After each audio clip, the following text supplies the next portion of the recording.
Welcome to this week's episode of Beyond the Box with your host and CEO of BabbleBox, Sherry Langbert.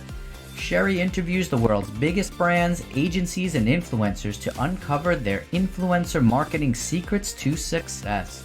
Go behind the scenes and learn how you can make influencer marketing part of your social media playbook. Subscribe to Beyond the Box at podcast.babblebox.com. Listen to all of your favorite episodes and follow us on Instagram for more influencer marketing inspiration. Today's guest, Brock McLaughlin, hails from Toronto, Canada. In his spare time, Brock is a social media influencer, but for full time, he's a digital marketing manager at Spin Master, one of the leading toy manufacturers. So excited to have you on our show, Brock. Thank you. Thanks. I'm excited to be here. You pronounced my last name perfectly, and that's very rare. I guess it's because I'm no longer living in Canada and I live in the US. I don't know why. How do most people pronounce it? Usually it's like McLaughlin, or like they just like butcher it every time. No, I just usually say like Sarah McLaughlin, but spelt the right way. Right. That's what I figured.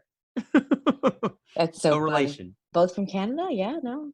Yeah. Yeah, that's what I thought. Okay. So before we get into the corporate conversation, you must tell everyone about Brockstar Gaming because I had no clue. Sure. I guess 5 years now, I've ran a gaming blog just to keep me busy and kind of a side hobby where I could talk about my love of games. And then that kind of blew up, and I have a few writers. It's not as busy as it used to be, only because I'm much more busy in my actual 9-to-5 job to actually work on it.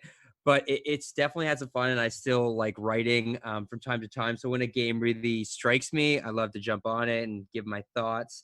But it had a podcast at one point. And then it led into a job hosting for Xbox videos, which I think was a big highlight of my life and really fun. So I got to go all over North America and shoot videos with them that were all very fun and very cool, very unique experiences that not many people would get. That's awesome. And now you're in the toy world, which is even more fun. So what lured you into social media? I've been on it a long time. Like most people, I'm fascinated by it.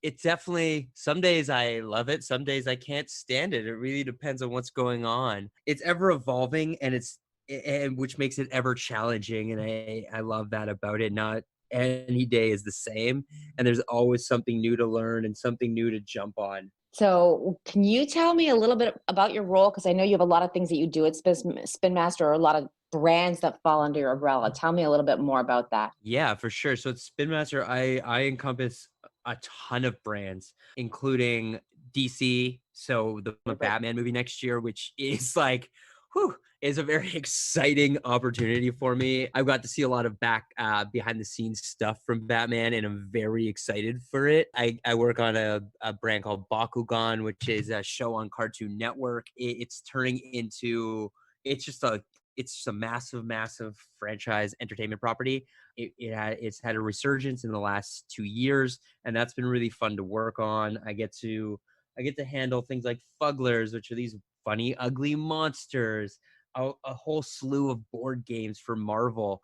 So I get to do DC and Marvel, so I don't have to pick sides. That's awesome. Which is really cool. The only thing I'm missing here is Star Wars, really. It's my only other love. And now some of our brands are branching into video games, so I'm working on video games in my 9-to-5. We just had Reggie from Nintendo join us, so I get to meet with him, and that's like a dream come true, and it's very inspiring. It's just really exciting, and our brands kind of change, but I'm really on our legacy brands and brands that we'll have for the near future, and they're all really fun. And I grew up with Spin Master toys, so it's really fun to work on them now, 25 years later. It's funny that you bring up, is it Bakugan? Yeah. My son's obsessed. I think I told you that at Toy Fair. So I could see all the kids are now playing with it. And like 3 years ago, I never heard about it. Right. It's, it broke out, I want to say, I hope I'm right, I think 9 years ago. And it was this global phenomenon. It was mentioned in the hit movie 21 Jump Street and like The Simpsons. And then the popularity died down, and we brought it back. We rebooted it, and yeah, it's doing great now. I know I could tell you about my son's bedroom. It's all over the place. So you clearly have a love of your job, because I understand Fugler, which I've never heard of before, but you seem to have a tattoo of this character on yourself. Yeah, I do. I used to host. We bought the brand Sorry. last year. We've now put the brand on hiatus, but that doesn't mean I don't love them. My apartment is literally just covered in them. I have like demo ones and broken ones and all kinds of ones people have never seen, and like celebrity versions that didn't work out. I love Fuggers. I thought they were hilarious. And it was kind of my first adult brand. It was really the first adult brand for the company. I worked with like Post Malone and Lizzo, and we were trying to get a deal with Ariana Grande, but there was no money there for her, unfortunately. But now I have an Ariana Grande Fugler. And I just learned so much from it. And I built this, I met some wonderful people in the community working on that brand. So I ended up getting a tattoo of a Fugler on my arm because I thought it was funny and I liked the designs of them. I thought our design team knocked it out of the park. So yeah, I'm like super happy with my decision, even though most people at work think I'm just kind of crazy. You're going to get a Zozo Zombie one next. Maybe if Zozo takes off. Zozo, for those that don't know, Zozo's a new product, new entertainment property we just launched. Wow, I'm forgetting where we launched it. We launched it on YouTube and on Crunchyroll. And it's very, very weird. If you remember Happy Tree Friends from, wow, like 15 years ago, it's very similar to that. It's very cute too. Yeah, I really like it. I'm really hoping it takes off. The toys we have lined up for it, if they hit market, are so funny and so cool and unique. So I really hope people get to see those. So that brings up an interesting point. So the last time I saw or met you for the first time in person was at Toy Fair, which was February, I'm going to say 27th, and right before everything really got closed down. And so how has your marketing shifted since that time, given the health crisis? I've never been more busy in my life. I don't think. It's been crazy. We've really been focused on creating content for people at home and upping our influencer videos, upping our, places you can find our product, and then just having fun for the first time. I think, I guess not first time, but finding ways to really just do different things and experiment more. And I see that with a lot of brands is people are just taking more chances right now and giving people things to do. Like we're doing, and just simple things like coloring pages and crossword puzzles and image searches and stuff. Just any kind of content we can provide. Like 3 weeks ago, I learned to do Paw Patrol or worked on a Paw Patrol yoga video. So I found a yoga teacher and we put together some Paw Patrol inspired moves for kids. And it's not about selling product. And we're finding that a lot of anything that's really salesy is just does not do well right now. People have lost their job. People don't want to spend money. So now more than ever, but we want to stay top of mind and give things people to do with brands they love. As like, here you go. Here's a free thing. You supported us. We'll help you. So here's some things to do. The Paw Patrol yoga was funny. We did art classes. So we got animators from our shows to teach kids how to draw characters from things like Abby Hatchers and Hatchimals and Zozo, which was really fun. And just kind of showing and just doing fun things like that, which is something new. And it worked really well. And I hope we adapt and do that for the future. Yeah, it's interesting. I feel like you keep saying, and we see the shift too, but it's like now's the time not to be aspirational or salesy, but more like comforting, educational, and kind of entertaining in a friendly way. How do you see like the children and the parents interacting with your brands? Has that shifted? They're taking a lot more user-generated content, that's for sure. Board games has been huge for us. Bakugan was doing really well, but board games has been extremely good, and which is really cool. I love playing board games. Unfortunately, it's just myself and my girlfriend in quarantine, so we can only play so many games, and we've like exhausted all the games we can play. Board games with two people is a little, even if they're made for two players, I always find it a little difficult unless it's like a straight card game. But families are really coming together to play games, which is cool. Get them off the screen, get them doing something else that's not digital and just playing an actual board game or building a puzzle. We have a vast puzzle line with Cardinal, and it's people are just building puzzles like crazy. I know Heinz. I love what Heinz did. And Heinz did almost like an unbeatable puzzle, and it was like this 500 piece, just red ketchup looking puzzle with no lines or anything. It looks so hard, and I kind of want to do it because what else am I going to do on my Friday nights now?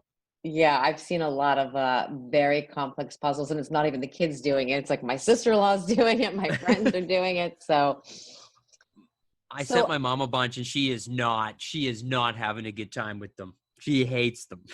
yeah, we've done a bunch in our house, but it's the same thing. It's like, okay, now what's next? But yeah, What it's are the ones that are really popular? I think they're like the two-tone color ones. They're like really beautiful to look at, but putting them together just looks so painful. impossible. Yeah. Yeah. We did one with popsicles and macarons, and they were both 1,000 pieces, so it was pretty challenging. Oh wow, that's a lot of puzzle pieces. Yeah, for an 8-year-old, yeah. Yeah. Okay, so getting on to the topic of influencers now or in the past or the future, what are some of the most impactful ways that you have or are or will leverage influencers? I am very hands off with the influencers. I give them ideas. I talk to them. We talk everything through, either with them directly or through their agents. But they know their channels best, and I work with very top line influencers and celebrities, and let them really do what they know what they're good at. Like when we do videos, when we put too much of our like brand into it, like let's do this, let's hit these key messages, like we build a commercial or anything, the videos just don't perform as well as they would if we just go, okay, here's our product, here's a sense of what we're doing, take it and run with it. We see just absolutely mad views and mad success. Like Ninja Kids are just our absolute favorites to work with, but they generate millions and millions of hits for us. They did a Batman video for me a month ago. It's now at 15 million views, and that was great for getting kids excited. And they did this whole thing where they dressed like they hired a guy to look like Batman, and they went on an adventure with him using our toys, and it was really cool. And they dressed like the figures, and they went above and beyond. And then we did another thing with Kevin Smith, and Kevin Smith I've looked up to since I was a little kid and wanted to be a filmmaker. Kevin Smith made Clerks and Mallrats and Dogma. And he used to write Batman comics. So I was like, oh, we got to get Kevin Smith some Batman toys. And we had scoped him out to just do like a few posts and some pictures on his Instagram. And that's what we thought we could get out of him. And he loved what we sent him. So he did a free video for us doing an unboxing. And he got his buddy Jay from Jay and Silent Bob to come in and open a bunch of toys. And they did that for like an hour on Twitch, which was an extra added bonus. And then instead of just taking photos, he did a commercial for us in the style of like an 80s commercial you would have seen for like the Teenage Mutant Ninja Turtles. It was absolutely hilarious. It was bananas and not what I'd expect. And it's just something I've never, there's not many places I don't think I get away with doing something like that. So that was really fun for me. I think that answers your question. I kind of just rambled. But yeah. But you got to send me those links because we could put them in the context of the transcript for this podcast. For sure. I'd love to. I love people to see them. I'm really proud of that work. It's fun. And when I talk to agents now, it sounds like a lot of brands have cut their influencer spends for the year, which I get. It's very, money's obviously tight everywhere. And you really have to reapproach your marketing efforts. We're still going pretty gung ho with it, which thankfully keeps me busy. But I'm interested to see for the future in the fall. I mean, kids are still eating up watching YouTube as much as humanly possible. It seems numbers have died down a little in the last few weeks. We're seeing a small decline every week in YouTube views, probably because the sun's coming out and kids are getting outside more and places are loosening up. But I mean, YouTube is still king for content, and people are always hungry to watch more. Yeah, it's interesting who's kind of freezing up influencers and who's putting more toward it. I think it's different in different industries. Certainly retail for sure, across the board. It's just it's different for every kind of company. It's really going to depend if you have a D2C store, if people can find your stuff online, if you're only in brick and mortar or you're sold out, it's going to be very tough for you to do anything unless you're just okay with brand recognition. And some brands are not. They can't afford just brand recognition. They also need to sell, right? Yeah, no, for sure. There's been some good campaigns, and I'm really glad a lot of the "Hi, we're a brand and we stand with you" kind of campaigns have all died out already. Like, that's good. Those are gone. And it's more fun, and people are just having a little more fun with it. And we're seeing really cool things come out of it. Like the Parks and Rec episode they did over Zoom was really cool. And the Office cast got back together. People have been asking for that forever. And just all these like live reads with celebrities doing weird things. House Party has become this phenomenon app. Jackbox has taken over as well. And they've done amazing celebrity series every Friday night, which were really fun to watch. There's just so much cool content out there. It's now very overwhelming. Yeah. It's interesting also what like the TV shows are doing as well. You know, like all of a sudden there's all these different ways in which the TV stations are like coming up with different programming. So I was, I don't know if you watched The Blacklist. I've stopped long ago, but their season finale, they had to animate. oh my God. But they Okay. only had, I think it was like 5 weeks to animate it. And it does not, it doesn't look good. It look, it's worth seeking out. Only Okay. because I feel bad for the animators that had to be stuck in that situation. But I don't know if it was worth it to do. I feel like they should have just ended where they ended and held off till next fall when they could actually film that episode. I don't know what's going to happen with all the fall TV shows. It's crazy. Yeah, we're not going to get very much fall TV. I don't think we're going to see a lot of old properties brought back and just kind of recycled. Yeah. Or like they did like a Gary Marshall special, which I actually love because that's my era. And it was just like clips and footage. So I think you're going to see a lot of that, like kind of like specials with formatting. So when you talk about Bakugan, it makes me think about like all these influencers, but there's also like niches of influencers, not the Twitch people, but for some of the do you ever work with like collectors or other types of like rare categories of influencers? Yeah, I have, for Bakugan, I have two types of influencers. I have our kids, and then I have what we call our Baku Masters, and they're an older crowd. They are the collectors. Some of them grew up with the brand, so they're now, it is their second time around. They're huge hobbyists. They play the tournament. They're not so much in the toys. They just like playing the card game. They're a whole other subset. And then Batman has been trying to find this right balance of hitting up kid, hitting up dad, but also hitting up the collectors. And thankfully our figures are really nice, and the collectors are picking them up, which is really cool to see. And you know, we always have, collectibles are so big in the kid space, but you always have, I think for all the brands I've ever worked on, from even things like Flush Force that was only around for a little while, collectors always kind of took notice of them and picked them up, which is cool. And it's funny, I don't feel like you have to really spend that much time pushing to collectors because they're like ahead of the curve. Like they go to the store and they pick up the product themselves. Yeah, they're the ones who want it.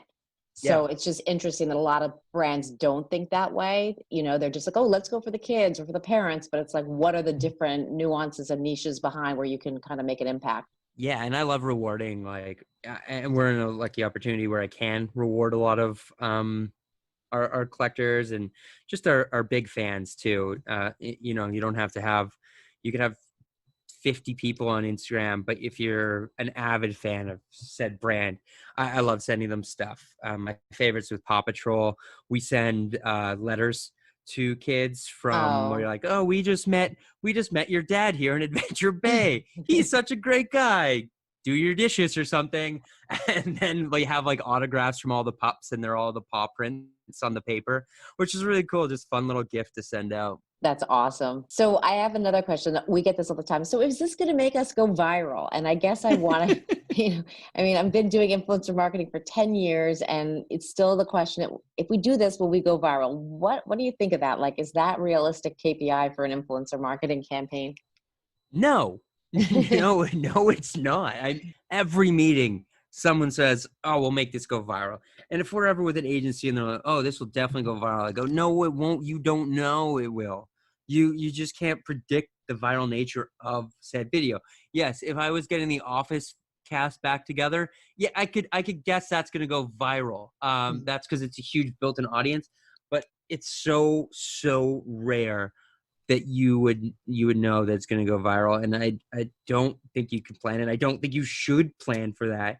Just make good stuff. And I think there's some brands in that kind of in a category that seek out to make things that might go viral, like Wendy's and Burger King are big examples. They have a lot of those campaigns, but they also have so much money and they shoot so many of them out that, you know, they're I would say a sports reference here if I knew sports better, but I guess it's their batting average. Like they make so many attempts that one of them is going to be a home run every once in a while. They do a lot of quirky stuff with each other too. A So it's lot of quirky stuff, Yeah. and they pay like so much to get that everywhere too. Like they're paying it to go viral essentially. Like it's not just being organically placed on YouTube with no, like they let Ad Age know, they let Marketing Weekly know, like they let everyone know that that's out there. Yeah, no, for sure. So the other thing that we want to talk about is, you know, everyone's now categorizing. There's nanos, there's micros, there's macros, there's megas. Do you even know the difference between all of them? How do you categorize them? And which is your favorite segment to work with? Yeah, I mean, I give presentations on social a lot, so these words are always coming up. I mean, I work usually with the megas or the macros. It's tough. I think it really depends on your product. I definitely encourage most brands that have low spend to go for your nanos and micros. Everyone wants the people with the most followers and the most engagement, but it doesn't always make sense for the brand, and people forget that. They want the bigger numbers versus, you know, the numbers that will actually mean something. Like it's great that 10 million people saw your brand. Did anyone care? No. If you work with someone that doesn't really have a lot of brand deals, they only have 10 to 50,000 followers. So yes, they're a micro. It might be just the right audience you need. If you ever build up a social page that just has like one goal in mind, like it's only miniature painting, and that's all you do, you're going to see your numbers rise really quickly. And it's only people in that community. And that's who I would want to target. Someone who just deals with miniature painting. If I was a paint company, I'd be like, here you go. I know that out of the 49,000 followers you have, 48,000 of them like painting, and that's perfect. That's exactly where you need to be. And they're so much cheaper than going with someone in the mega. Like when you're looking at over a million followers, you're probably looking at like a 6-figure deal depending on what it is.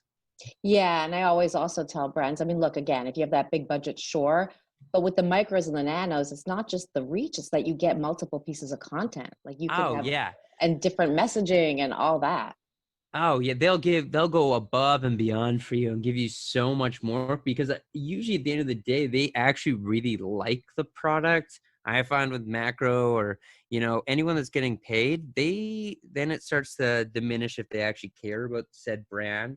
And their audience are very there just to see them. And I don't know if they really care about the advertising all that much. It's always a big question. Yeah, definitely.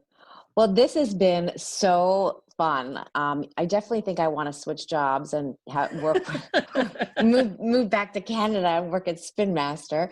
But I'm going to end with my final question, which is I always ask, name an influencer you love to follow but hate to admit that you do. Oh my God, that is a good question. Wow. Who do I hate? It could be not hate, but like you're like, you know. Like my guilty pleasure. Yeah. Does Justin Bieber count? Can I say Justin Bieber? Of course. Of course. I love it. I'm such a sucker for celebrity culture, even though I don't like it. And I don't like most of them I find so fake and cringy, but I'm so into that drama. I'm like, oh, what did you do? Who's beefing who? That's awesome. I will just want to add, for brands that want to get into that influencer space, I think now is just the absolute best time. Influencers are looking for brand deals like crazy right now because so much of their spending has been cut. So if you have that money, they will probably be down to work with you for a much reduced rate than they ever would have been before. Great shout out. Yeah, that's a great point. Well, thank you so much. Love this conversation, and you know, hope to see you soon in person. Thank you. Yeah, hopefully. I hope in 2020. Yeah, I hope so too. Thanks so much, Brock. Thank you. Bye. Take care. Thanks for tuning in to this week's Beyond the Box, produced by Tough Monkey Entertainment. Beyond the Box is brought to you by BabbleBox with your host, Sherry Langbert. Visit podcast.babblebox.com for more episodes and influencer marketing secrets.